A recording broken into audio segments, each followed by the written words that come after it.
providing a dedicated and reliable service aimed at keeping you informed and up to date. This is Pilipinas Prime.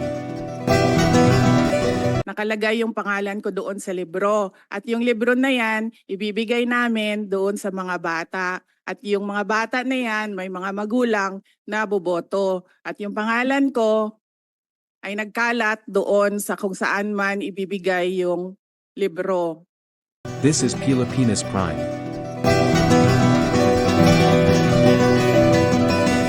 Nakalagay yung pangalan ko doon sa libro. Bakit ilagay mo ang iyong pangalan sa libro? Sa sariling bulsa mo ba galing ang pera na ipagbibili mo? Pera ng taong bayan gagamitin mo sa sarili mong interes. Maghanap ka na lang ng sponsor na gagastos sa mga librong iyan at huwag mong gagamitin at idamay ang pera sa kaban ng bayan. At yung libro na yan, ibibigay namin doon sa mga bata. Ang mga libro ay ipamimigay mo sa mga bata. Ang tanong, ano ang laman ng libro? Aprobado ba yan sa Department of Education? At yung mga bata na yan, may mga magulang na boboto. Sarakote, at ang mga bata na yan ay may mga magulang na boboto. Ang tanong, talaga bang para sa mga bata ang libro o para sa mga magulang na boboto? I quote, mukhang namumulitika.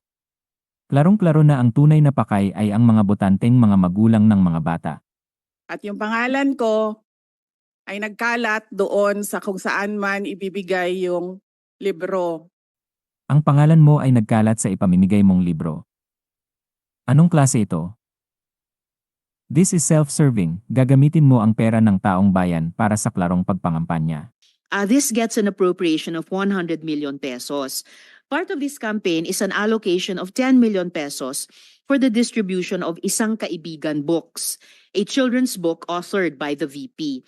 Pwede po bang sabihin ni VP sa atin more tungkol sa librong ito? Here, let me make a rebuttal and another example of politicizing the budget of the government. Ito pong sinabi ni Senator Risa Ontiveros na at the proper time she'll make a motion to lodge the budget, the requested budget of the OVP to the other agencies.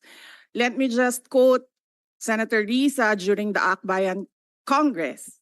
Ang tanong ko po ay ilang mga libro ng Isang Kaibigan ay bibilihin at i-distribute at ano, if the VP could tell us more about the contents ng librong ito.